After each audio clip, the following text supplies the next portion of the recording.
Much of the world, Cam, is standing very firmly in solidarity with the French in the wake of these attacks.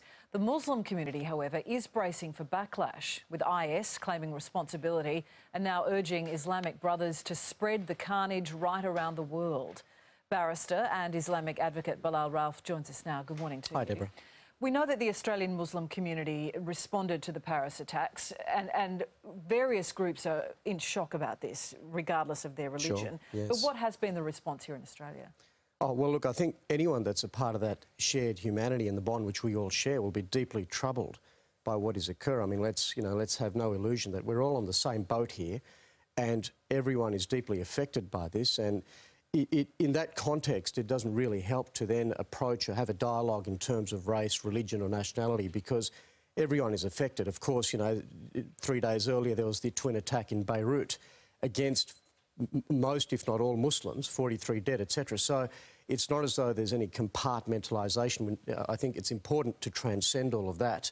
We're all on the same boat, and anyone that's a part of that will share the sense of loss and tragedy as to what has occurred. Because that is the hypocrisy at the heart of this by IS. Of course, these terrorists in Paris, witnesses were saying that some of the suicide bombers were calling out Allah Akbar. They were using their religion as a weapon, really, in this. And yet it is terrorists who have IS perpetrated so many attacks against Muslims as well. Absolutely, absolutely, Deborah. I mean, look, regardless of the flags that they wave or the incantations or the whatever they might say, two important points. One is that when they are not in any way grounded in the traditional Islamic theology, and a lot of what they are about is irrespective of religion or race or anything like that.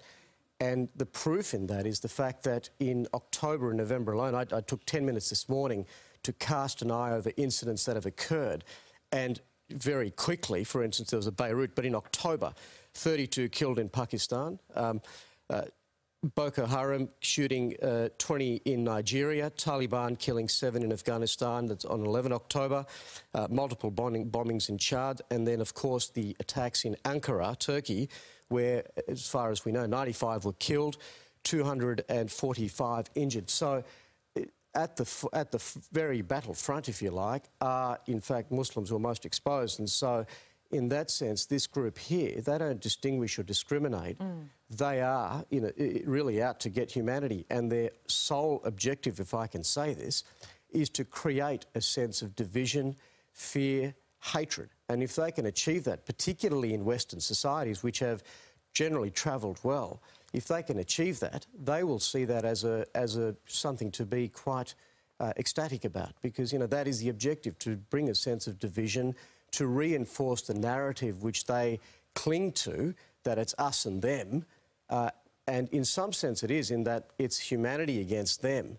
And anyone that is in that boat of humanity will share in that sense of tragedy and loss. And that's the important thing to keep in mind. Are you fearful, though, that there is going to be backlash against the Muslim community here in Australia? Tensions are already high. Sure. Look, sadly, there's always some of that which does occur. And the difficulty is that once the dialogue starts occurring in terms of race, religion, and ignoring, if you like, the reality of the situation, there are those who will jump on the platform and say, aha, we need to expel all Muslims, or we need to, Islam's bad, etc., etc. And the refugee policy is already under question in Europe. All of that stuff, when really they are the very people at the forefront, and it makes no sense to talk in those terms and to try and use the platform. It's almost opportunistic, but certainly unhelpful in, number one, understanding the issue, number two, addressing it, and number three, it threatens the very point which is that we need to